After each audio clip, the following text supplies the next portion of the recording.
Array formulas process multiple values at once. A common example is summing a range where criteria match multiple conditions, just like this formula sum. If range E2 to A10 equals product A,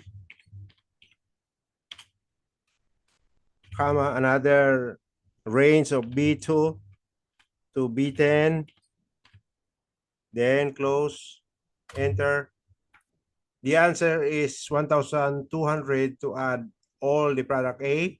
If I change the product A to product B, the answer would be 1,330.